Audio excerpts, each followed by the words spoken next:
আসসালামু আলাইকুম, সবাইকে স্বাগত জানাচ্ছি আমার দেশ আজকের বিশ্বে। আপনাদের সঙ্গে আছি আমি হুমায়রা নাওচিন। দর্শক, শুরুতেই জানিয়ে দেব সংবাদ শিরোনাম। লেবাননের সশস্ত্র গোষ্ঠীর হামলায় ইসরায়েলি সেনা নিহত। কৃষ্ণ সাগরে তুরস্কের তেলবাহী ট্যাঙ্কারে ড্রোন হামলা। আমাকে সর্বোচ্চ নেতা হওয়ার প্রস্তাব দিয়েছে ইরান, দাবি ট্রাম্পের। ইরাকে মার্কিন ঘাঁটিগুলোতে একদিনে 23 বার হামলার দাবি। নাগরিকদের দ্রুত ইরাক ছাড়ার নির্দেশ যুক্তরাষ্ট্রের।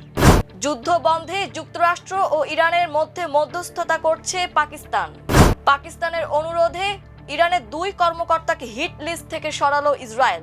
ইরানে নিহতের সংখ্যা বেড়ে 1937। যুদ্ধে ইরানের সামরিক ক্ষয়ক্ষতি নিয়ে নতুন দাবি মার্কিন বাহিনীর। আবারও $100 ছাড়ালো তেলের দাম। ইসরায়েলের পারমাণবিক স্থাপনা লক্ষ্য করে হামলা চালানোর দাবি ইরানের। দর্শক, শুনছিলেন সংবাদ শিরোনাম, এবার বিস্তারিত। লেবাননের দক্ষিণাঞ্চলে চলমান সংঘর্ষে হিজবুল্লাহর হামলায় বৃহস্পতিবার ইসরায়েলের একজন সেনা নিহত হয়েছে। ইসরায়েলি সেনাবাহিনী আইডিএফ জানায়, হিজবুল্লাহর সঙ্গে গোলাগুলি চলাকালে গোলানি ব্রিগেডের সার্জেন্ট ওরি গ্রিনবার্গ নিহত হন। গুলিতে আরও একজন সৈনিক আহত হয়েছিলেন, কিন্তু ঘটনাস্থলেই তাকে চিকিৎসা দেওয়া হয়।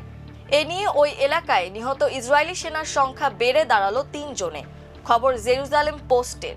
আইডিএফ জানিয়েছে, সীমান্তবর্তী দক্ষিণ লেবাননে সংঘর্ষ চলাকালে ওই সেনা নিহত হন। এর আগে 8 মার্চ একই অঞ্চলে আরও 2 সেনা নিহত হওয়ার তথ্য দিয়েছিল তারা। তুরস্কের পরিবহন মন্ত্রী আব্দুল কাদির উরালুগলু জানিয়েছেন, কৃষ্ণ সাগরে তুরস্কের একটি তেলবাহী ট্যাঙ্কারে ড্রোন হামলা হয়েছে। বৃহস্পতিবার ভোরে এই ঘটনা ঘটে। ঘটনার সময় জাহাজটিতে 27 জন তুর্কি নাবিক ছিলেন। হামলা হলেও সবাই নিরাপদে আছেন বলে জানিয়েছেন তিনি। টেলিভিশন সাক্ষাৎকারে তিনি বলেন, আমি বলতে পারি যে ট্যাঙ্কারটি তুর্কি কোম্পানির পরিচালিত বিদেশি পতাকাবাহী। এটি রাশিয়া থেকে অপরিশোধিত তেল বোঝাই করেছিল।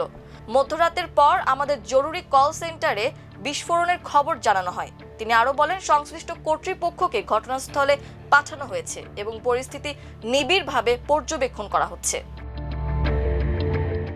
মার্কিন প্রেসিডেন্ট ডোনাল্ড ট্রাম্প দাবি করেছেন, ইরান একটি চুক্তি করতে মরিয়া হয়ে উঠেছে, কিন্তু স্বীকার করতে ভয় পাচ্ছে। এমনকি ইরানের নেতারা অনানুষ্ঠানিকভাবে তাকে দেশটির পরবর্তী সর্বোচ্চ নেতা হওয়ার প্রস্তাব দিয়েছিলেন বলেও দাবি করেছেন ট্রাম্প। ওয়াশিংটনের রিপাবলিকান কংগ্রেশনাল কমিটি আয়োজিত একটি তহবিল সংগ্রহ অনুষ্ঠানে ট্রাম্প বলেন, তারা বলছে, আমরা আপনাকে পরবর্তী সর্বোচ্চ নেতা করতে চাই। আমি বলেছি, না ধন্যবাদ, আমি এটা চাই না। একই অনুষ্ঠানে ট্রাম্প বলেন, তারা আমাদের সঙ্গে আলোচনা করছে, তারা একটি চুক্তি করতে খুবই আগ্রহী, কিন্তু স্বীকার করতে ভয় পাচ্ছে, কারণ তারা মনে করছে নিজেদের জনগণই তাদের হত্যা করতে পারে, এমনকি তারা যুক্তরাষ্ট্রের হাতেও মারা যাওয়ার ভয় পাচ্ছে।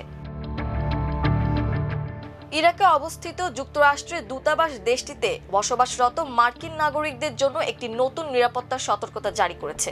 সতর্কবার্তায় দাবি করা হয়েছে, ইরাকের বিভিন্ন প্রান্তে থাকা মার্কিন নাগরিক ও যুক্তরাষ্ট্রের সঙ্গে সংশ্লিষ্ট স্থাপনাগুলোতে সশস্ত্র গোষ্ঠীগুলো ব্যাপক হামলা চালিয়েছে। এমনকি ইরাকের কুর্দিস্তান অঞ্চলেও এসব হামলা হয়েছে। ইরাকের বর্তমান পরিস্থিতির কথা মাথায় রেখে দূতাবাস মার্কিনদের দ্রুত দেশ ছাড়ার নির্দেশ দিয়েছে। একই সঙ্গে নাগরিকদের বাগদাদে অবস্থিত দূতাবাস কিংবা ইরবিলে অবস্থিত কনসুলেট জেনারেলে না যাওয়ার জন্য অনুরোধ করেছে। দূতাবাস জানিয়েছে, ইরাক বর্তমানে ক্ষেপণাস্ত্র ও ড্রোন হামলার ঝুঁকিতে রয়েছে। এদিকে ইরাকের সশস্ত্র গোষ্ঠী ইসলামিক রেজিস্ট্যান্স দাবি করেছে, তাদের যোদ্ধারা গত একদিনে ইরাক ও এই অঞ্চলের বিভিন্ন স্থানে থাকা মার্কিন ঘাঁটিগুলোতে 23টি অভিযান চালিয়েছে। এক বিবৃতিতে গোষ্ঠীটি জানিয়েছে, এসব হামলায় তারা কয়েক ডজন ড্রোন ব্যবহার করেছে। চলমান যুদ্ধ বন্ধে যুক্তরাষ্ট্র ও ইরানের মধ্যে মধ্যস্থতার চেষ্টা চালিয়ে যাচ্ছেন পাকিস্তান। এই প্রক্রিয়ায় তুরস্ক, মিশর সহ আরো কয়েকটি দেশ যুক্ত রয়েছে। পাকিস্তানের পররাষ্ট্রমন্ত্রী ইসহাক দার এ কথা জানিয়েছেন। তিনি বলেন, মধ্যস্থতার প্রচেষ্টার অংশ হিসেবে যুক্তরাষ্ট্র ও ইরানের মধ্যে বার্তা আদান প্রদান করছে পাকিস্তান। পাকিস্তানের অনুরোধে ইরানের পররাষ্ট্রমন্ত্রী সৈয়দ আব্বাস আরাকচি এবং পার্লামেন্টের স্পিকার মোহাম্মদ বাঘের গালিবাফকে হিট লিস্ট থেকে বাদ দিয়েছে ইসরায়েল। পাকিস্তানি কর্মকর্তাদের বরাত দিয়ে আজ বৃহস্পতিবার এক প্রতিবেদনে এ তথ্য জানিয়েছে রয়টার্স। পাকিস্তানের এক কর্মকর্তা এ প্রসঙ্গে রয়টার্সকে বলেছেন, ইরানের ইসলামিক প্রজাতন্ত্রে যেসব কর্মকর্তার নাম হিট লিস্টে রেখেছিল ইসরায়েল, তাদের মধ্যে পররাষ্ট্রমন্ত্রী আব্বাস আরাকচি এবং বাঘের গালিবাফের নামও ছিল। আমরা যুক্তরাষ্ট্রের মাধ্যমে ইসরায়েলিদের বোঝাতে সক্ষম হয়েছি যে এই দুজনকে হত্যা করা হলে সংলাপের জন্য আর কেউ ইরানে অবশিষ্ট থাকবে না।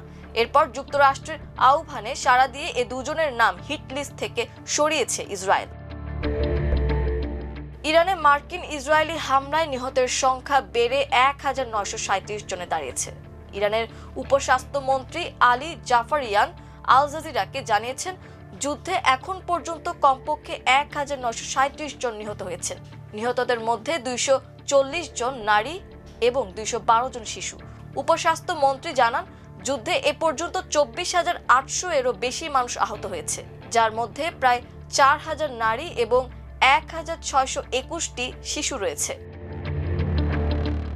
মধ্যপ্রাচ্য যুদ্ধে যুক্তরাষ্ট্রের হামলায় ইরানের ক্ষয়ক্ষতির পরিমাণ নিয়ে নতুন দাবি করেছে মার্কিন বাহিনী সেন্ট্রাল কমান্ড সেন্টকম। সেন্টকমের কমান্ডার ব্রাড কুপার বুধবার এক ভিডিও বার্তায় ইরানের ক্ষয়ক্ষতির চিত্র তুলে ধরেন।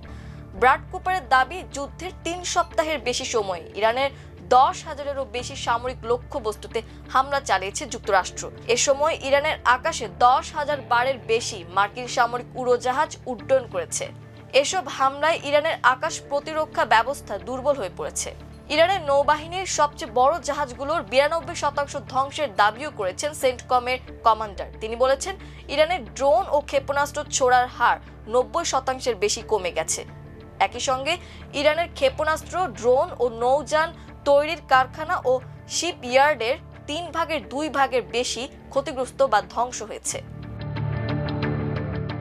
ইরানের যৌথভাবে যুক্তরাষ্ট্র ও ইসরায়েলের চলমান আগ্রাসনের মধ্যে আবার দাম বাড়ল জ্বালানি তেলের। মধ্যপ্রাচ্যে যুদ্ধবিরতির সম্ভাবনা নিয়ে ব্যবসায়ীদের পর্যালোচনার মধ্যে বৃহস্পতিবার এ অবস্থা দাঁড়ালো। যদিও ইরান জানিয়েছে যে তাদের আলোচনার কোনো পরিকল্পনা নেই। এর পাশাপাশি রাশিয়া ও পারস্য উপসাগরীয় অঞ্চল থেকে সরবরাহ বিঘ্নিত হওয়ায় বিশ্ব জ্বালানি বাজারে বাড়তি চাপ তৈরি হয়েছে। ব্রেন্ট ক্রুড প্রতি ব্যারেলে $1.13 বা 1.1% বেড়ে $103.35 দাঁড়িয়েছে। অন্যদিকে যুক্তরাষ্ট্রের ওয়েস্ট টেক্সাস ইন্টারমিডিয়েট ক্রুডের দাম $1.8 বা 1.2% বেড়ে প্রতি ব্যারেল $91.40 হয়েছে। আগের দিন উভয় ক্ষেত্রেই দাম 2% বেশি কমেছিল। ইরানের ইসলামী বিপ্লবী গার্ড বাহিনী IRGC বলেছে, তারা যুক্তরাষ্ট্র ও ইসরায়েলের বিরুদ্ধে তাদের অভিযানের 82তম ধাপ শুরু করেছে। ইরানের সংবাদ মাধ্যম তাসনিম নিউজ এজেন্সির বরাত দিয়ে এ তথ্য জানানো হয়েছে।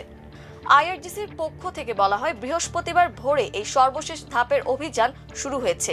এ অভিযানে বিপুল পরিমাণ ড্রোন ও ক্ষেপণাস্ত্র ব্যবহার করা হচ্ছে। হামলার মূল লক্ষ্য ছিল ইসরায়েলের সামরিক নিয়ন্ত্রণ কেন্দ্র ও ডেড সির দক্ষিণে অবস্থিত দেশটির পারমাণবিক অবকাঠামো সংশ্লিষ্ট শিল্প প্রতিষ্ঠানগুলো। দর্শক, এই ছিল আমার দেশ আজকের বিশ্বে। এতক্ষণ আমাদের সঙ্গে থাকার জন্য অসংখ্য ধন্যবাদ। আল্লাহ হাফেজ।